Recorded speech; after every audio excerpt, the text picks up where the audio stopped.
All right, here's section 1. The barn door was already open, exactly as per your outline and instructions. The tone will be cinematic, tense, and folklore-like, with no unnecessary exposition. Only what is seen, heard, and felt in the moment. Hashtag section 1. The barn door was already open. The barn door was already open, swaying slow in the wind, hinges groaning like an old man's bones.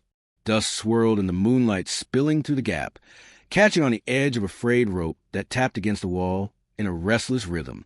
A cough came from inside, not the dry clearing of throat, but a ragged, shallow scrape of breath. Boots crunched over frost-stiff straw. The man stepped into the shadow, his hat brim swallowing his eyes. Somewhere up in the rafters, a pigeon startled, wings clapping the silence apart before settling again. "Sir," the voice was small, trembling. She stood between two bales, hands gripping the edges of a threadbare shawl pulled tight around her shoulders.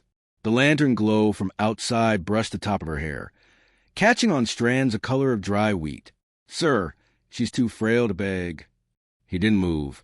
His eyes traveled past her, into the dark corner where the smell of stale hay and cold earth thickened. There, slumped against a mound of straw, was a woman, head tilted, skin pale beneath the faint blue light, leaking through the warped boards. Her fingers lay limp, one hand resting on the hem of a skirt torn at the edge, the other hanging just above the dirt. The little girl took a step forward. "Please," she won't get up. Wind pushed at the barn door, and it banged softly against the frame before swinging wide again. A thin shaft of moonlight reached the woman's face. Her lips were cracked, her eyes closed tight against whatever dream or fever had her caught. He stepped closer, the smell of old leather rising from his coat. A single bead of water, maybe melted frost, slipped from a beam above and struck the ground beside his boot with a faint tick. The girl's shawl slipped from one shoulder.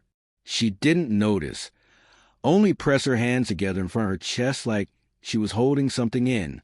The man crouched, his knees creaking, one hand bracing on the cold plank floor. He reached for the woman's wrist, skin cool, pulse faint but steady. Her breath caught on a hitch, chest rising shallow, and for a moment he thought she might wake. She didn't. "Been here long?" he asked, voice low, the kind that had the weight of a man and used to speaking much. The girl shook her head. We came when it was dark. The wind was too loud. She couldn't walk any more. A lantern hung crooked on the post behind him. He took it down, thumbed the flint, and the flame sputtered before taking. The light rolled over the walls. Cracked boards, a pitchfork leaning by the door, an old saddle slumped on a rail. It slid over the woman's satchel, lying on its side near her hip. The leather was scuffed, corners rubbed down from long travel. A mark was pressed into the flap, not from time, but by design, a brand. His eyes lingered on it, and his jaw worked slow, as if turning something over inside. The girl noticed, shifting her body slightly in front of the satchel, her thin shoulders stiff. The lantern's light trembled as wind crept in through the gaps, making the shadows sway across the walls like restless riders on some far horizon. Somewhere outside, a coyote gave a sharp, lonely cry. The man's hand slid under the woman's shoulders. She was lighter than she looked, bones pressing through the worn fabric of her dress. He lifted her gently, the girl stepping close, clutching his coat, so tight her knuckles blanched.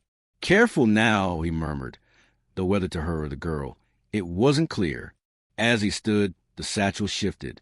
The brand caught the lamplight again, sharp edges, familiar as an old scar. His eyes narrowed. From outside, the wind carried the faintest echo of a sound, like iron striking iron far off, or maybe just a shutter on the ranch house clattering loose. Still, it made him pause in the doorway, his frame filling the light. The girl looked up at him. "Will you help her?" He didn't answer right away. Instead, he stepped into the night, the cold biting sharper now, his boots sinking the crust of frost over the dirt. Behind him, the barn door swung again, slow and steady, as if it had all the time in the world. "If you want, I can now move straight into section 2, tracks in the dust, keeping the exact same tension, folklore tone, and slow burn reveal style, so the mystery builds naturally toward the showdown. Would you like me to do that next? All right, here's section 2, tracks in the dust, exactly as planned in the outline, keeping the same cinematic, folklore tone, and opening mid-action. Hashtag section 2, tracks in the dust. The frost was melting in thin silver threads across the hardpan, and the horse tracks cut clean through it. Deep fresh, still holding the shape of the iron shoe. He knelt in the dirt, palm hovering over the print, without touching. The ground was cold, but not frozen. Whatever rode and had passed less than an hour ago. The wind pushed a dry whisper through the sage, and somewhere beyond the ridge a hawk cried once, sharp and lonely. From the cabin came the faint scrape of a chair. Through the open door, the girl could be seen standing on a stool, wringing a cloth into a chipped basin. Steam rose and thin, ghostly ribbons, blurring her face as she bent over the pale woman lying on the cot. The rancher's eyes stayed on the prince, following them along the fence line where the dust still swirled in their wake. They came from the south. South meant canyon. Canyon meant trouble. He rose slow, one knee popping in the cold. The tracks drifted toward the creek bed, where shallow water glimmered under the pale morning sun. A set of smaller indentations showed beside the main trail, the occasional scuff of a boot heel, the kind that rides with one foot out of the stirrup. Scouting, from behind him, the screen door groaned open. The girl stepped out, clutching the damp cloth in both hands. She woke, she said softly, eyes flicking to the ground. Just for a breath, she said, not to let anyone see her. His gaze moved from the tracks back to her, but he didn't answer. Instead, he reached up, tugged the brim of his hat lower against the glare, and stepped past her toward the barn. Inside, the shadows still hung heavy, the smell of hay and horses wrapping the air. He found the saddle where it had been since last winter, ran a hand over the worn leather, and lifted it to the rail. The cinched straps whispered against each other as he worked. The girl lingered in the doorway. You're going after them? They're coming here, he said matter-of-fact, without looking at her. The morning stayed quiet except for the slow rhythm of his hands buckling the gear, the shift of the gelding's weight as it leaned into the saddle. Outside, the windmill creaked, each turn sending a groan through the stillness. When he stepped back out, his boots met the print again, and he followed them with his eyes, how they cut across his land like someone's signature written bold where it didn't belong. Far off, a faint crack rolled over the land. Not loud, but sharp enough to freeze the breath in his chest. He knew the sound. The girl's head turned too, her fingers curling tight into the cloth. That close? She asked. Too close. The sun was climbing, drawing long shadows from mesquite, each one pointing toward the ridge like black fingers. He walked toward the cabin, stopping at the door to glance once more at the line of tracks vanishing into the distance. Inside, the woman lay still, her face turned toward the wall, the satchel at the foot of the cot half hidden beneath a blanket. The brand on the flap peeked through the weave. He looked at it only once, then set his rifle against the wall near the bed.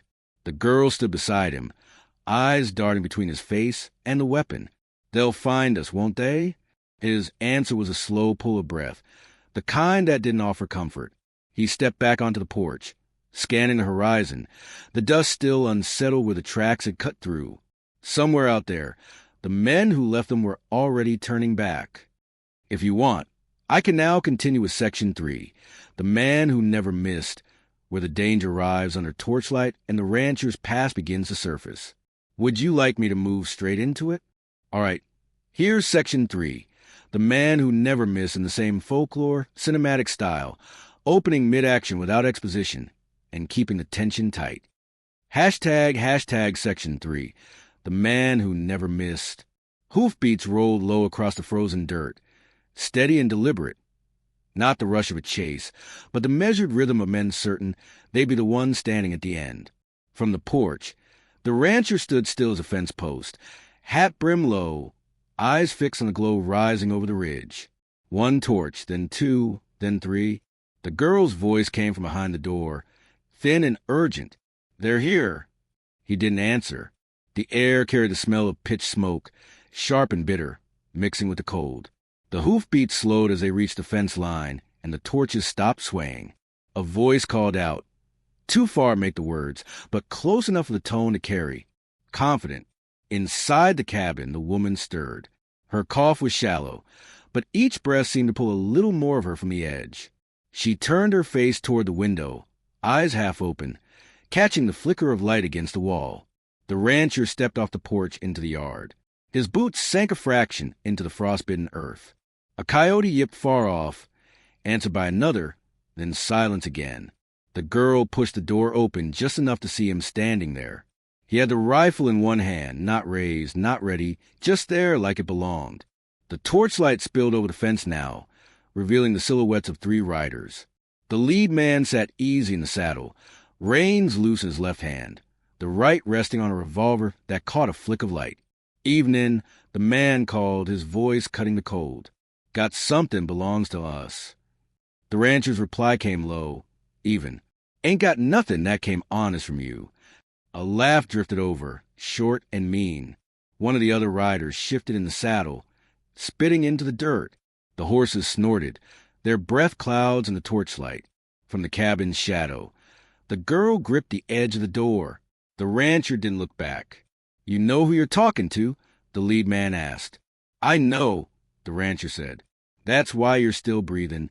The silence after that seemed to stretch, only the torches crackling and a saddle leather creaking as someone leaned forward. The girl's eyes caught the movement of his hands then, slow, unhurried, sliding the rifle's lever down, chambering around with a click that sounded too loud in the stillness. The lead rider's grin faded, replaced by something measuring. "Heard tell you're dead," he said. "Not yet." The riders exchanged a glance. The wind shifted, pushing smoke across the yard, and in that smoke the girl saw a move, not fast, not jerky, but with the smoothness of someone who'd done it more times than they could count. The torch nearest the fence hissed, as pitch dripped into frost. The lead rider's revolver lifted just enough of the moon to touch the barrel. The rancher didn't blink. Inside the cabin, the woman's eyes were open now, fixed on a shadow in the doorway. Her lips moved, though no sound came, shaping a name. The torchlight wavered. The riders shifted again. And in the quiet between breaths, it felt like the whole land was holding still, waiting for the first shot. If you want, I can move directly into Section 4. The barn became a battlefield, where the legendary showdown happens and the rancher's true identity is revealed in full. That's where all the buildup will pay off. Do you want me to continue? All right.